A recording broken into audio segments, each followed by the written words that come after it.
Welcome back to our English grammar class, and in today's session we are going to learn about the remaining parts of modal auxiliaries. Yes, in our previous session we learned about the basic difference between some of the modal auxiliary verbs. Do you remember that? What are those modal auxiliary verbs? One is can, could, shall, should, will, would. And in today's session, we are going to learn about the basic difference between the remaining modal auxiliary verb. One is may, and the past form of may is nothing but might. And other two, we are going to learn about must. So today we are going to learn about three modal auxiliary verbs. So without further delay, let's move into our today's session. See here, may.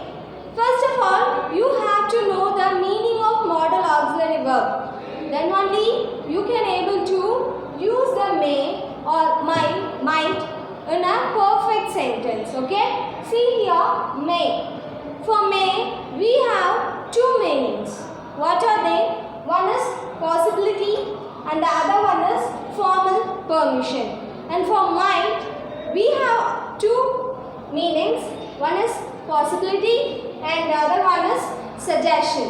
Okay? First, see the first meaning of may. Possibility.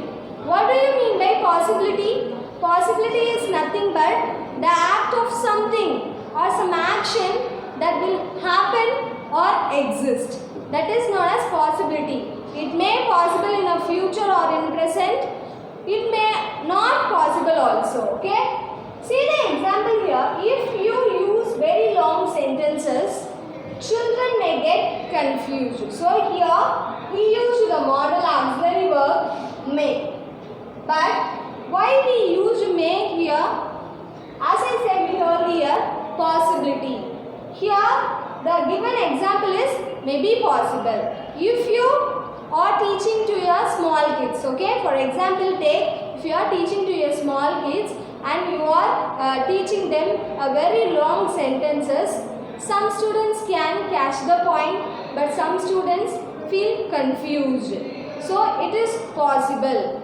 So avoid using long sentences while you are teaching to your children. So it is said here, if you use very long sentences, okay, very long sentences, then children may get confused. So while you are referring at something will be possible, then you can of course use the modal auxiliary verb in that situation. What modal verb? That is may. Okay. In the same way, coming to the might, even for possibility, we can use the past form of may, that is might. See the example given here. Don't connect so many plugs to the same point. There might be a short circuit. So you can ask me a question. For both may and might, we are using the same meaning, possibility. Okay, but how we can say that it is a sentence we have to use may, or it is a sentence we have to use might? It is very simple that if the possibility is factual, if you are saying a fact, then you can use may in that sentence. If you are saying a something it may be possible or not, then you can use might. So this is the basic difference. If something you are referring a fact, it may happen compulsorily, then of course you can use may. See the example here, don't connect so many plugs to the same point. Of course, you should not connect many plugs to the same point because due to power supply, it may lead to short circuit. So here we use the modal auxiliary verbs might. Okay. Now coming to the second meaning of may. What is the second meaning of may given here? Formal permission. If you are asking a formal permission for any leave or if you are going to somewhere else, you should ask the formal permission to your teacher or your parents, etc. So in that situation, we can use the modal auxiliary verb may. See the example here, may I come in ma'am or may I come in sir. So if you are asking a permission, that to be a formal permission, then you use the modal verbs may in that sentence. Now coming to the second meaning of might. Here the second meaning is suggestion.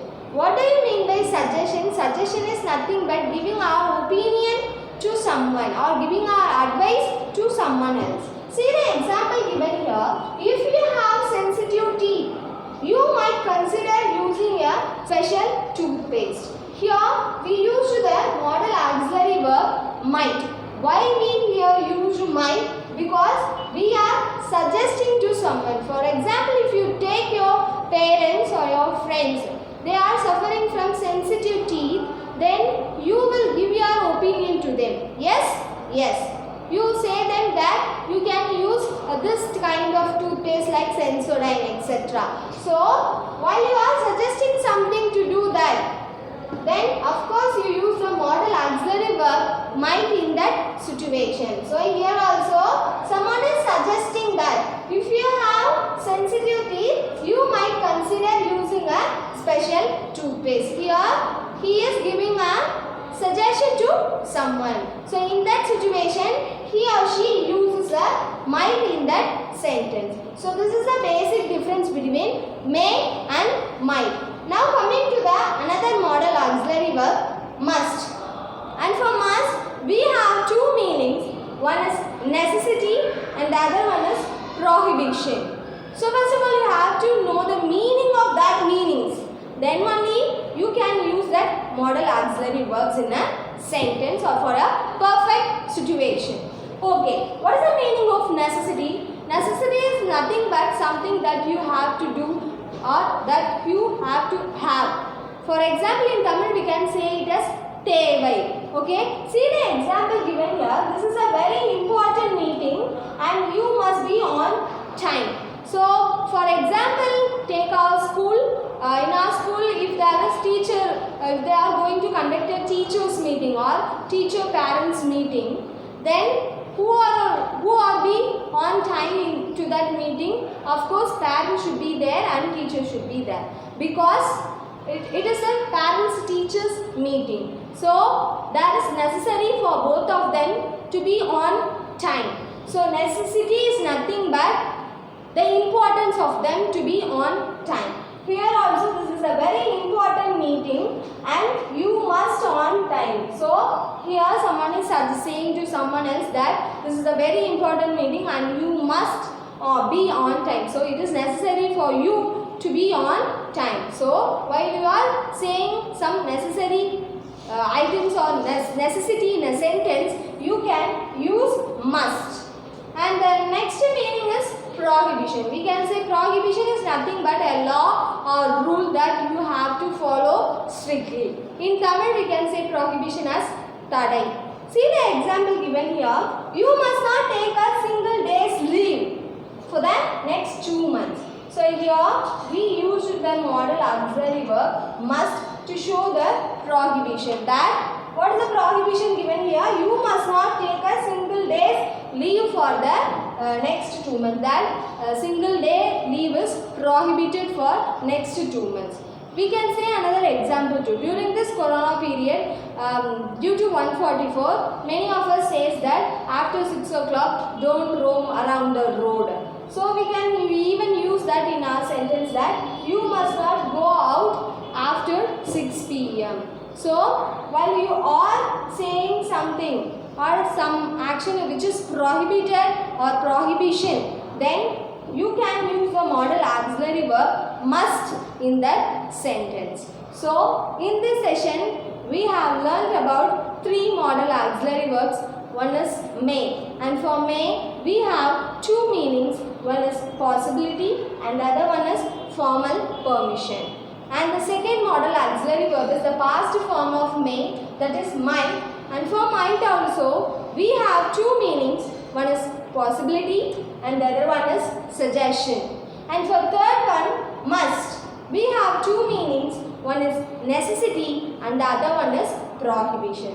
So I think this class will be clear to you, and in our next session we will learn about another interesting topic. Until then, be safe and be happy always. Thank you for watching.